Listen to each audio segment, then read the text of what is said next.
Bueno, y al parecer ya tenemos buena línea con doña Rocío Nale, secretaria de Energía.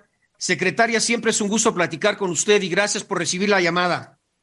Al contrario, un gusto saludarlos como siempre, Oscar Mario.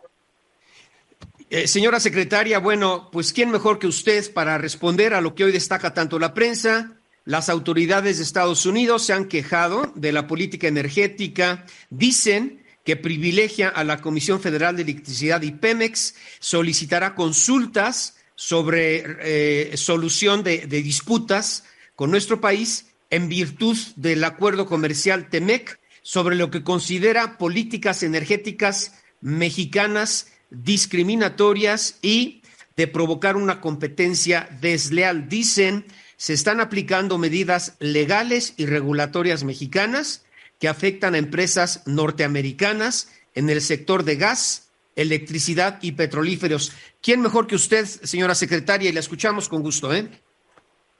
Bueno, Oscar Mario, pues no es así. No es así. Ver, Mira, primero te voy a comentar que hay una buena comunicación y una buena relación con Estados Unidos en el sector de energía. Como en todos los demás, hay una buena comunicación. La semana pasada estuvo el presidente Andrés Manuel López Obrador en Estados Unidos con el presidente Biden y al siguiente día tuvimos un desayuno con empresas norteamericanas en una muy buena relación, en una buena comunicación, incluso se firmaron cartas de intención y propuestas de inversión en el país, todo con orden. En el sector de energía, como en lo demás, debe haber orden.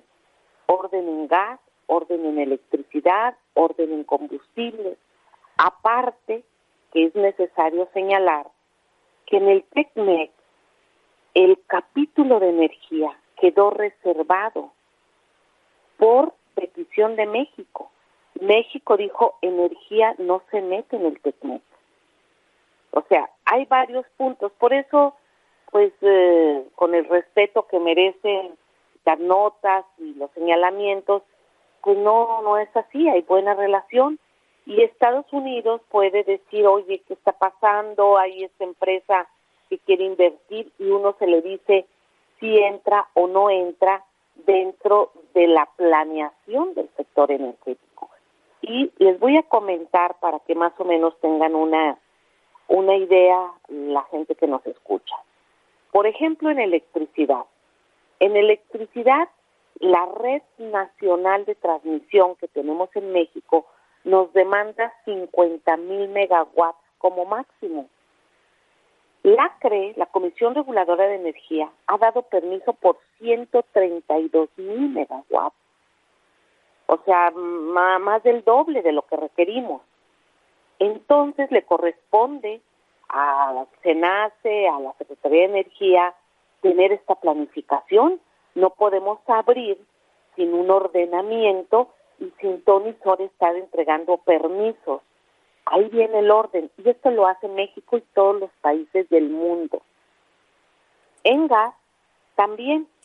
En gas nosotros tenemos, cada país tiene su propio balance. En México tenemos un balance que también a través de la Secretaría de Energía y Senagas, que es este organismo desconcentrado de CENER, llevamos a cabo. Tenemos una serie de ductos de Estados Unidos a México que transportan gas, pero tienen cierta capacidad. Es el caso que la CFE, Pemex y otras empresas privadas tienen la capacidad saturada del ducto. Ya hay más empresas que quieren meter gas. Entonces esto le ha obligado a Senagas, que es la empresa transportadora de gas, a estar abriendo y cerrando compuertas y, por ejemplo, CFE y Pemex tienen volúmenes de contratos muy grandes de gas contratados en Estados Unidos, contratos que nos dejaron en administraciones pasadas. ¿Qué se le ha dicho a los usuarios de gas en México?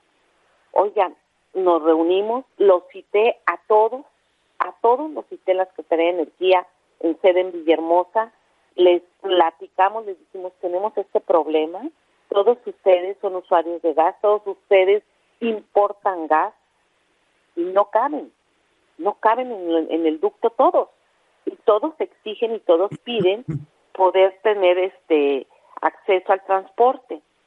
Y se les dijo, ¿por qué no usan gas ya contratado con una condición? Que sea más barato. Que tanto la CFE o Pemex, que tienen grandes volúmenes contratados, les den un mejor precio, que incluso lo que les dan en Estados Unidos. Que si en Estados Unidos le venden, por decir, a $2 o $3, la CFE se los va a dar a 1.98, 1.97, o sea, más económico, para poner un orden en el acceso a gas. Y en combustibles, pues todavía ahí pusimos un ordenamiento mayor, porque teníamos no nada más huachicol en México, sino teníamos contrabando de combustible que entraba al país con un registro como si fuera aceite mineral y era diésel, y no pagaban impuestos. Y este combustible entraba a través de ciertas espuelas de tren que quedaban en trasvase, y era un desorden y un comercio ilegal e ilícito de combustible en el país. Todo esto lo hemos ido ordenando en estos casi 4 años. Y de todo esto, pues hemos tenido comunicación con Estados Unidos y muy bien. Entonces, yo ya leí las notas y se me hace pues un poco exagerado, y si quieren revisar algo, pues revisamos, no hay ningún problema, pero sobre las condiciones que estamos haciendo. Y esto lo hace todos los países. Estados Unidos tiene su balance energético, Canadá también, seguramente también lo tiene Brasil, lo tiene Argentina, lo tienen todos los países del mundo, y en eso estamos trabajando, Oscar Mario. Señora secretaria, entonces, a ver, para repetir al auditorio, si no me corrige, dice usted, México no se comprometió cuando firmó el TEMEC allá en 2018 a adoptar las medidas que hoy los norteamericanos señalan no se están respetando en el documento. Y reitera usted lo que dijo. Yo recuerdo, cuando llega a esta enorme responsabilidad como secretaria de Energía, dice, básicamente tenemos que poner orden en el sector energético. Entonces le pregunto si todo ello lleva a estas diferencias que serían las consecuencias de este reordenamiento, secretaria. Pues yo no creo que haya grandes diferencias. Si las tienen, pues los vamos a escuchar, si tienen alguna opinión, pero no más allá. Te lo comento, hace una semana estuvimos en Washington con el presidente Andrés Manuel López Obrador en reunión con el sector energético de allá. Sí. No hubo manifestación alguna, al contrario, hubo cartas de intención, hay proyectos, se habla de 40,000 millones de dólares de inversión de empresas norteamericanas en México en sectores específicos, o más bien dicho, en proyectos específicos donde nos hace falta México, donde entran en un balance energético, en un ordenamiento. Todo esto se ha llevado con un total ordenamiento, perdón que repita esa palabra, pero es necesario. Y esto lo hacen todos los países y lo estamos haciendo nosotros. Posiblemente hay algunas voces que no estén de acuerdo, es respetable, o sea, y se va a escuchar esas voces. Pero lo primero que hay en este país, sobre todo, es tener pues un balance y sobre todo seguridad energética y soberanía. Fíjate nada más, ayer... Perdón, secretaria, deme 3 minutos, no la quiero interrumpir, ya sabe que aquí tenemos la guillotina encima. Regreso a platicar y siempre me da mucho gusto hacerlo con doña Rocío Nales, secretaria de Energía. Secretaria, pues están llegando preguntas, obviamente muchos comentarios, y si usted nos acaba de sintonizar en este momento, decía usted, y si no me corrige, por favor, en relación a esta solicitud que hará el gobierno de Estados Unidos para consultar algunas resoluciones con respecto al contenido del TEMEC, que tiene que ver con la política energética de México. Decía usted, México no se comprometió cuando firmó el TEMEC allá en el 2018 a adoptar las medidas que los norteamericanos señalan en este momento que no se están respetando. Y bueno, recordar lo que usted decía cuando llega a asumir esta enorme responsabilidad como secretaria de Energía, quizás son las consecuencias de reordenar el sector energético, en donde usted señaló desde un principio, cuando asume la titularidad de la Secretaría, dice, pues prácticamente se vivía en el sector energético en un estado de anarquía. Lo estoy diciendo con mis palabras, pero bueno, adelante, secretaria. Sí, muchas gracias. Bueno, como te comentaba, el capítulo de energía se reservó en el Tratado de Libre Comercio a petición de México, se quedó fuera e incluso nada más es un párrafo el que se queda estipulado donde dice que México reserva este tema de acuerdo a la Constitución mexicana y que incluso se reserva no se reserva, incluso se respalda su derecho para hacer las modificaciones que corresponda a la propia Carta Magna. Palabras más, palabras menos, pero ese es el contexto de lo que quedó en ese articulado. Sin embargo, nosotros tenemos acuerdos comerciales con Estados Unidos y con muchos países, y siempre se busca el cómo sí, siempre se busca el cómo adecuar situaciones, el cómo sacar ventajas y provechos entre dos partes, siempre y cuando a México le vaya bien, siempre y cuando a México le convenga, sean condiciones favorables, y en ese sentido también estamos en energía.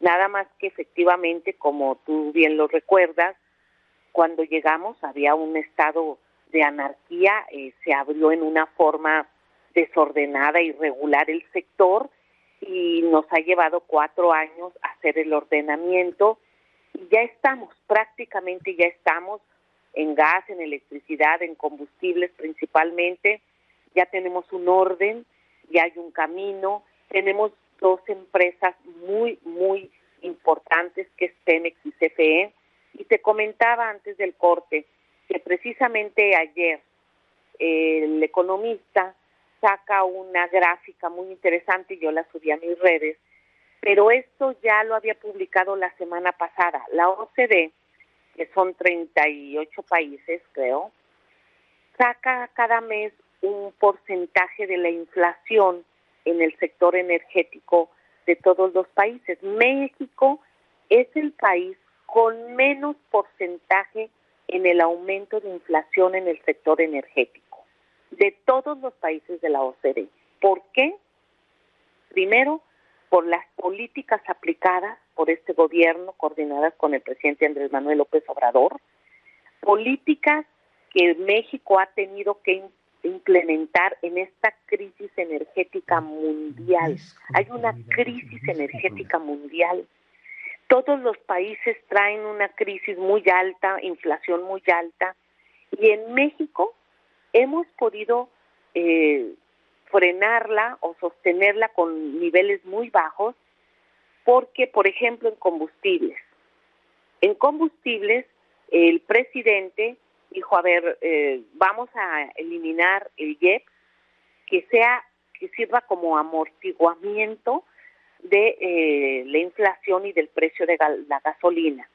Una vez que pasa los $91 el barril, la cotización del barril, no nada más el IEPS queda en ceros, sino que también entra un subsidio por parte del gobierno. Al momento en que el precio del petróleo es más alto, México recibe excedentes petroleros. Antes esos excedentes petroleros se iban al gasto corriente o no sabemos a dónde se iban. Hoy esos excedentes petroleros, una parte sirve para subsidiar las gasolinas de todos los mexicanos y que no se nos disparen los precios y que no se dispare la inflación, porque la gasolina, el aumento de la gasolina te dispara la inflación, y otra parte sirve para inversión. Hoy estamos haciendo una refinería que cuesta más de 10 mil millones de dólares, que va a quedar en un activo de Pemex, y que el día de mañana, muy cercano, pues vamos a producir gasolina y le va a servir al pueblo de México. Por ejemplo, en electricidad también cada mes la Secretaría de Energía, la Comisión Reguladora de Energía y la Secretaría de Hacienda revisamos el porcentaje de aumento a las tarifas. La instrucción del presidente es: no pueden estar por encima de la inflación las autorizaciones para aumentar las tarifas eléctricas. Y si bien el gas aumenta, que es una materia prima, también ahí la Secretaría de Hacienda, el Gobierno de México, la Secretaría de Energía, vamos revisando puntualmente, arrastrando el lápiz, y la CFE, nuestra empresa del Estado, prácticamente sale, como decimos en México, a tablas, a raya, en ganancia. No es una empresa que esté viendo ahorita: necesito tener ganancias, yo necesito ver la parte redituable, ¿no? Es una empresa de servicio social. Y estas dos acciones, de tener a Pemex y de tener a la CFE, es un apoyo para todos los mexicanos, y además es nuestro derecho como mexicanos y como gobierno hacerlo. No hay ninguna competencia desleal. Si quieren competir las empresas que están en México importando combustibles, pues tienen que mantener los precios dentro de los límites. Por eso también este gobierno cada semana implementó el quiénes tienen los precios, dar a conocer a la gente cuáles son las estaciones de servicio más económicas, donde pueden surtir su gasolina. Entonces aquí no hay limitación o castigo o censura, no, hay un ordenamiento, y aquí sí caben en el mercado o no caben en el mercado. Se cuida el mercado, incluso se cuida el mercado. Eso es lo que estamos haciendo, Carmen. Señor secretario, entonces, para concluir, y gracias por su tiempo, sé que tiene como siempre una agenda muy ocupada. Entonces, el capítulo de energía quedó reservado cuando se firma el TEMEC allá en el 2018. Todas estas puntos encontrados, pues, son o es consecuencia del reordenamiento que usted señaló, incluso cuando llega como titular de energía al sector donde había, pues, prácticamente una anarquía. Y número 3, si se llega a instalar este panel bajo el capítulo 31 de solución de controversias del TEMEC, usted, bueno, el Gobierno de México tiene todos los argumentos muy sólidos para debatir estas disconformidades. ¿Podría ser el resumen, secretaria? Sí, vamos a sentarnos a platicar y hablar, ¿sí?, con quien sea, con todo mundo. Este es un gobierno que dialoga y lo vamos a hacer. Bien, señora secretaria, pues siempre me da muchísimo gusto saludarle y con enorme gratitud por su disposición para con este espacio y explicar estos temas tan difíciles pero tan importantes para el futuro de México. Gracias, secretaria. Al contrario, un gusto saludarlos a ustedes y a todo su auditorio, y como siempre, agradecida por el espacio. Al contrario, la secretaria de Energía, Rocío Nale. Bueno,